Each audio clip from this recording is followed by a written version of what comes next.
What's up, world, YouTube? Right now, it's a beautiful morning. The sun is shining like a diamond in the sky right now, and I'm watching the sunrise.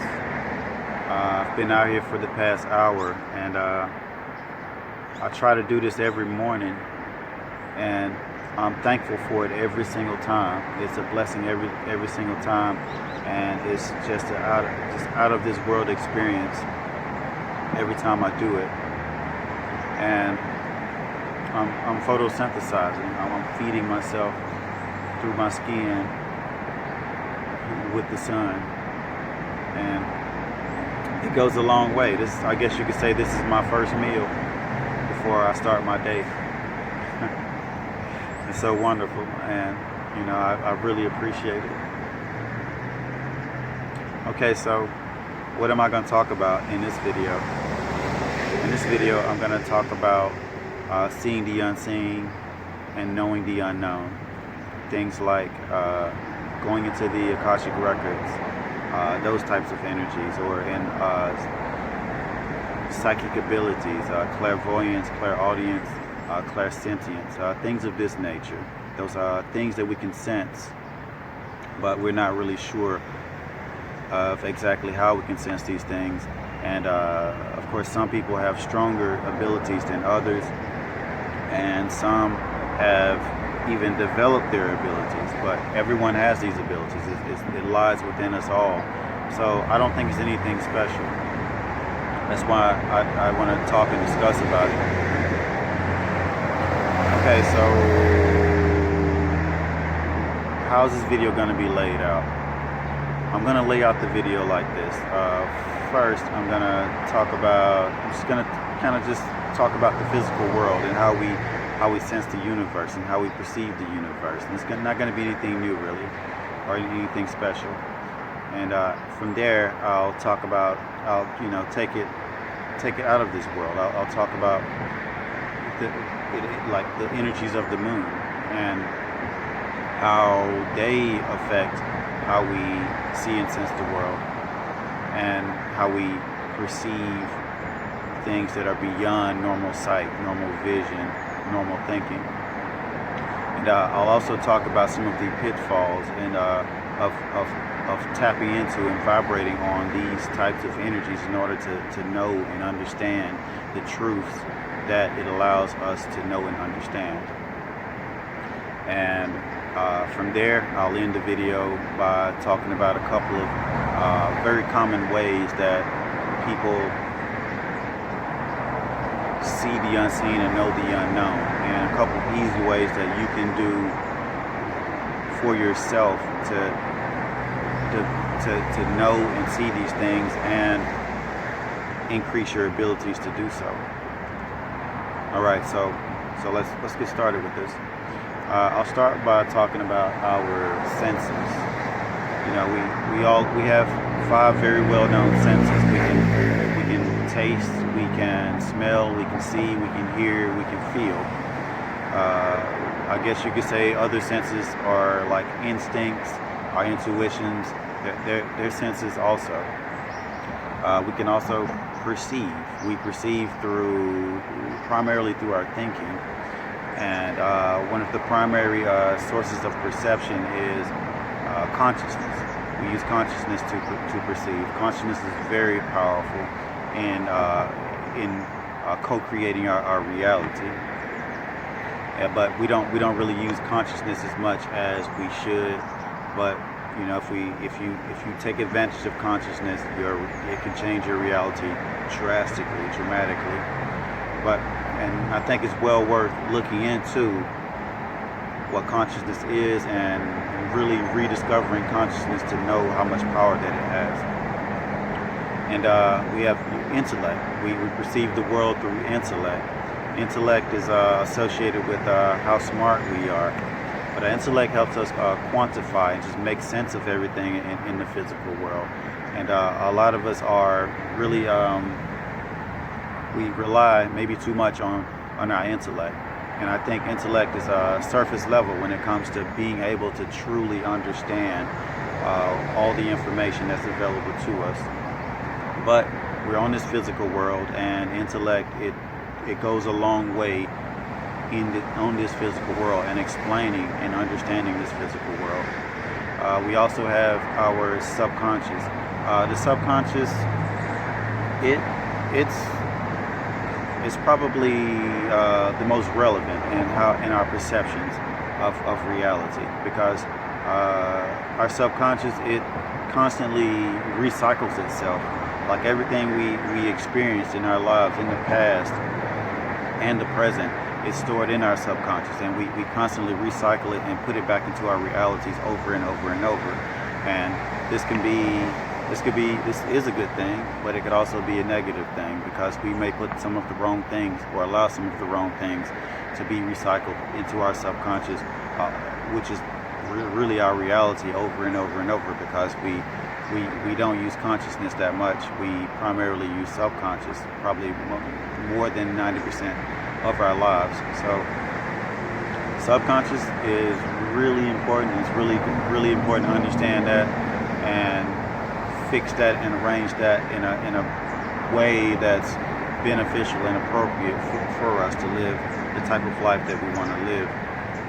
And we have imagination. Imagination is associated with fantasy and fiction, but therefore it probably gets like a negative rap, or it's seen as something that's not useful. But imagination is incredibly useful. I mean, proof of that, all you got to do is look to your right, look to your left, and just look at everything that's around you. That came from imagination. All of this came from someone's imagination. It was never always here. It was created from someone's imagination. So imagination is truly very, very powerful. Do not underestimate your imagination. Now, okay, where should I? Okay, animals. I talked about us. Let's talk about animals a little bit. And I'm talking about animals to kind of compare and show you what, like, out of all the stuff that I just talked about, it seems like a lot, right? But really is nothing. And I guess I'll make a couple of comparisons. Like animals have lots of senses that we don't have, and they have stronger senses than we have. Like our abilities to sense and see different spectrums of light, particularly through vision. Like insects, they can see UV light, we cannot. Reptiles, they can see infrared light, we cannot. Birds can see magnetic fields really strongly. It helps them to navigate the world. We cannot, or our abilities are very minimal. And animals are very instinctive and intuitive. Like they have just a built-in intelligence. They know exactly what to do, and their instincts and intuitions are very powerful. And I guess arguably you could say that they're stronger than ours. So in that respect, animals are smarter than us, and it just kind of puts our ability to perceive the world into perspective by comparing it to other animals. And even like out of all we can do, it's really nothing. It's really insignificant. So our abilities to perceive are very minute, and that's the point I'm making with this. Okay, so enough of that, and really that didn't really go anywhere. But let's talk about sensing the unknown, and seeing the future, the past, looking and tapping into the unknown. Okay, so how do we do this? Like, what type of energy allows us? What type of energy do we have to vibrate on in order to access this type of information?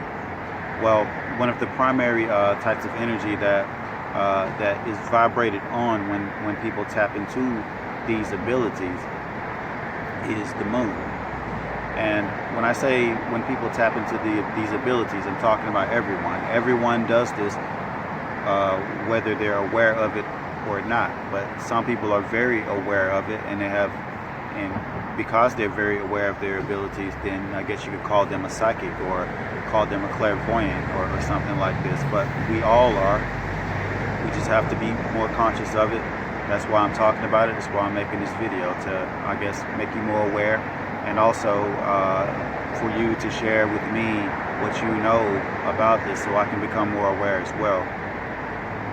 But the moon energy, what's the moon energy all about? How does the moon fuel us? How does the moon give us energy? Well, the moon is associated with things like our inner needs, wishes, hopes, desires, our feelings, our instincts, our imagination, all the things that we hold extremely personal and near and dear to us. All of that is that moon energy. So psychic abilities is also within the domain of the moon, because much of the information that you get from psychic abilities and looking into the unknown, it comes from looking inside of ourselves. We get this information by looking inside of ourselves, and really it's about knowing how to explore yourself. Once you learn how to explore yourself, then you can really tap into and vibrate on these energies and absorb the vibration that comes through you connecting to these energies. But the moon energy is also associated with some things that aren't that I guess healthy for us. It's associated with drug use. It's associated with being delusional. It's associated with insanity. Just some things that can really bring us down and really deplete us and really make us sick. So, you know, that the moon, it's important to understand the moon energy in that respect. And where was I going with this? Okay. Yes. So, for that reason, because the moon carries some negative vibrations as well as very positive vibrations, when we look into ourselves to know and see the unknown, it is really important that we know what to watch out for when we tap into these energies, and how to prepare for dealing with these energies, so that we don't vibrate on insanity or vibrate on drug use or vibrate on anything, any negative characteristics that the energy of the moon has the ability to allow us to vibrate on. And also, when you tap into these types of energies, there's others that are tapping into these energies as well, and I guess you can call them like maybe, and you know, maybe they mean us they don't mean us well. Maybe they mean us harm. I guess you can call them like a black magician, a criminal, others. They may have some ill intent for them tapping into these energies to explore themselves and impose their negative or not so positive will on the world, or on someone else's reality and their reality. So we have to watch out for these things. And what can we do? Like, how do we watch out for these things? How do we avoid being attacked by these types of energies when we tap into the vibrations of the moon? Well, it's all about cleaning yourself out. It's all about cleaning your mind, your body, and your soul out. And I kind of talked about this in a previous video. I did a video about the moon and the sun, connecting to your psychic abilities by opening your moon energy to the energy of the sun. I did it a few months ago, so I think it'll help you if you check that video out to understand where I'm going with this. But yeah, you want to clean yourself out, because if you're on a very high vibrational type of vibration, it is very difficult for these low vibrational energies to match you. So try to be unmatched, and what I mean by that, I'm talking about everything. I'm talking about just your whole way of living and your whole way of thinking. If it's on a certain vibration, you can't really be matched. So you really want to watch out for that. You really want to take care of that. And you know what? I guess I'll do a quick review about that right now, how this works. By showing you some knowledge from the Kabbalah, the Tree of Life, and I'll explain it again. Okay, so if you take a look at this is a recap of a previous video that I did a few months back. It was about the psychic moon opening itself up to the spiritual sun. And in that video, I talked about how the bottom Sephira, if you look at the bottom, is called Malkuth. Malkuth is the earth is within the domain of Malkuth. It kind of represents the physical world. And if you look above Malkuth, you'll see the Sephira called Yesod. The moon resides within Yesod. It's all about our psychic selves, among other things. And above Yesod is Tiferet. The sun is within the domain of Tiferet. And in order for Yesod to be open to Tiferet, it needs to be clean. It needs to be vibrating on the level of a Tiferet, because Tiferet is a higher Sephira. So in order to connect and absorb that energy and absorb that higher information from that higher Sephira, it needs to be vibrating similarly. So that's the point I'm making here with this, showing you this diagram, is that in order to tap into higher information and not tap into any low vibrating information or energy, then one needs to be clean. One needs to be on a high vibrational level. Otherwise, you could be playing a game that you probably don't want to play. Okay, so I'm going to end this video by talking about a couple of very common, well-known ways that this energy is vibrated into thoughts, into visions, into the known. And the most common and the most well-known and probably the best is through meditation and looking into ourselves, because that's what it's all about. Everything is looking inside of yourself. You have all of the answers within you. And of course, our abilities to meditate has to be developed. Like there's people are on like a whole spectrum of levels in their abilities to meditate. And meditation is all about self-mastery. It's being able to shut everything off and look at yourself honestly and deeply. And that's what this is all about, taking an honest, deep look inside of yourself to see what you have. All of the answers already, just you have to look inside. And meditation is a tool to help you see what you're looking for. And you can also use your dreams. Your dreams are a very good tool to give you insight about your past, your future, unknown realities that you need questions for. And like I'm talking about like fortune telling and psychic abilities and stuff like this, but that's not what it's about to me. This is more so about it's about self-mastery. It's about increasing my ability to perceive and understand. And that's what this means to me. And you can also, another way you could of course, the Akashic records. I've talked about this before. That's a type of meditation, a type of looking into yourself. And yeah, those are a few very common ways that clairvoyance is vibrated into. And the other way, or more, they're like more external. Like they use things like external tools to help see patterns and make predictions about things.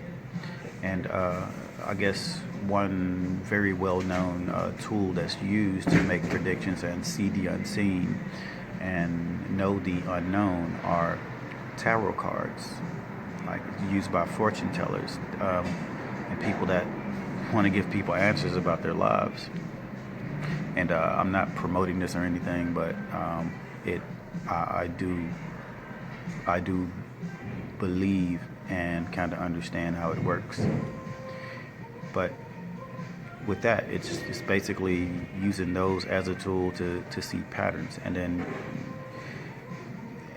in the energy, the same cosmic universal energy that permeates through all of us and through all of our realities is the same energy that organizes everything.